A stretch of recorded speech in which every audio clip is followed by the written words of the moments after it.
I mean, I don't know how I would grade myself. I'm a tough grader. I feel like I had a solid year, but for me, the fun part is like I feel like I'm just scratching the surface. And Now, that sounds like a dare, or is it? The 2024 WNBA season will forever be etched in the memories of fans. Battles were fought, records were broken, fans were heated, and views skyrocketed. And it all began on this day. With the first pick in the 2024 WNBA draft, the Indiana Fever select Caitlin Clark, University of Iowa. On the 15th of April 2024, the most phenomenal female basketball player in college level was drafted into the league as the Indiana Fever's first pick. And just like that, the league changed.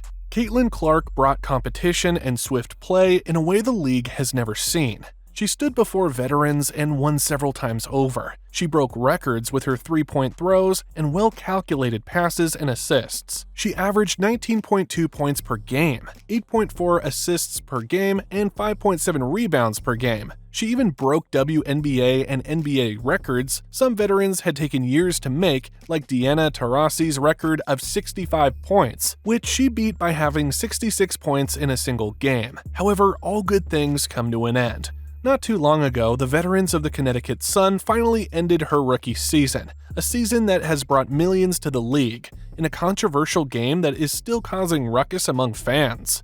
Caitlin Clark and her team, the Indiana Fever, lost by only 6 points and were finally eliminated from the WNBA playoffs. It was one of Caitlin's best games yet, and she gave it her all despite being heavily guarded. Unfortunately, her team fell short, losing 87-81, and their season came to a close in that Wednesday's game. Caitlin was on the court for all 40 minutes, but she still delivered a stellar performance. She led the Fever with 25 points on 10 of 23 shooting, while adding 9 assists and 6 rebounds. She helped her team battle back from an early deficit, and eventually they led but only in the fourth quarter. However, all of that was not enough. The veterans of the Connecticut Sun were determined not to give up that easily. With timely three-pointers and physical defense, they proved too much for Indiana. But even with her loss, Clark managed to make rookie history once again, becoming the only rookie in WNBA history to score 25 or more points while recording 5 or more assists and rebounds at the same time.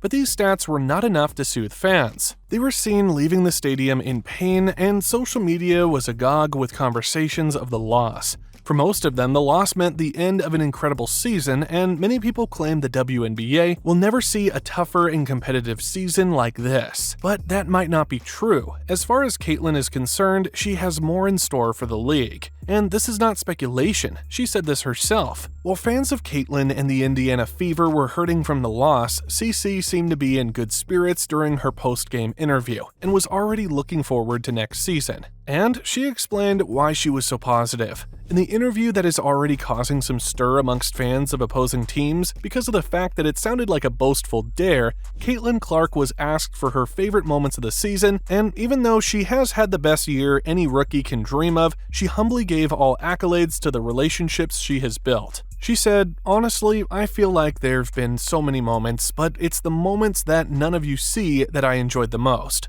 And she went ahead to list the things that are important to her, like her family and teammates. it's the people that I get to spend it with, whether it's my family, whether it's my teammates. That's what's been most special for myself, and I feel like those people are the people that know me best. Those are the people that I really care about. So like at the end of the day, like basketball is basketball. Like it is what it is, and the people around me are what allow me to be really good at it, allow me to have a lot of fun, allow me to be myself. Caitlin is all about relationships. She is smart enough to realize that accolades might come and go, but the people around her will be there forever. It is the reason she remains so grounded. She doesn't place her worth on the things that happen on the court. Her favorite moment of the season was not getting drafted, reaching the playoffs, or even playing in the NCAA National Championship game, but her people. She even said anyone who doesn't think that way is doing it wrong, and on that, we completely agree. So I don't think it's like anything on the court that like I would pick. Like, yeah, there's been a lot of great moments, making the playoffs, getting drafted, whatever it is, you know, making the national championship game. Like that's all really cool, but at the end of the day, like it's the people and the relationships and the memories outside of that. And if it's not for you as a professional athlete, like feel like you're doing it wrong. I mean, yeah, championships are great, but you know, hopefully we have a few of those, but if you want to have really good relationships with people at the end of the day. But the favorite moment of that interview came right after. She had the most phenomenal year in the WNBA, but as far as Caitlin is concerned, there is more to come. In fact, she claims that she has barely scratched the surface. When asked to grade herself, she said that while she's proud of what she's accomplished, there's still many more things she can improve on. I mean, I don't know how I would grade myself. I'm a tough grader. I feel like I had a solid year, but for me, the fun part is I feel like I'm just scratching the surface. And yes.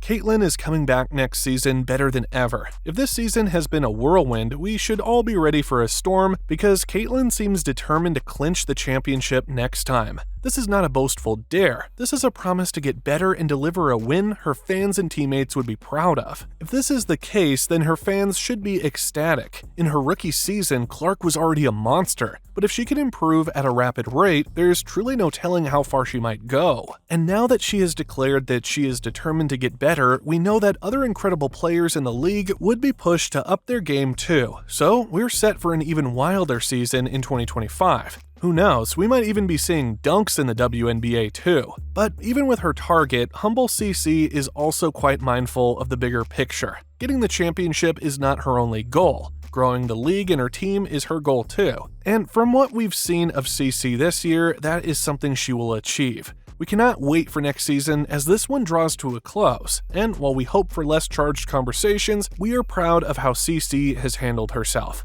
Even with all the racist conversations, physical backlash, and social media rhetoric, it's a surprise that she's remained in the league. She's endured the stifling hate from other women. It's a distraction. He's going to be the focus. No matter what I say, he is going to be the focus. No matter how many good points I make, no matter what is going on, you have already made up your mind about this situation.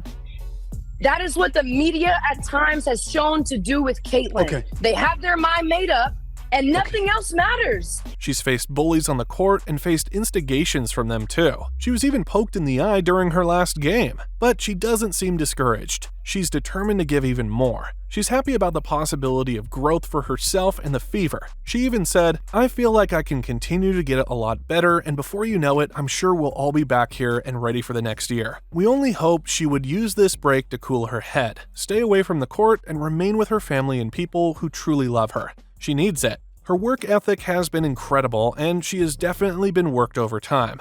She explained that she hadn't planned her after-season activities because she's been so focused on winning the playoffs. She also claimed she would be taking on golf, but many of her fans do not believe she would do anything but train for the next season, especially after she returned from this season's break better than ever after claiming to be taking a vacation. But we hope she will give herself a break. She sure needs some time to herself to reflect. I feel like basketball has really consumed my life for a year, so I feel like it'll be good for me to kind of reflect back on everything that's happened. I feel like I didn't even have time to really reflect on my college career because it ended so fast, and then I came here and was trying to give everything I could to this team, and it was special.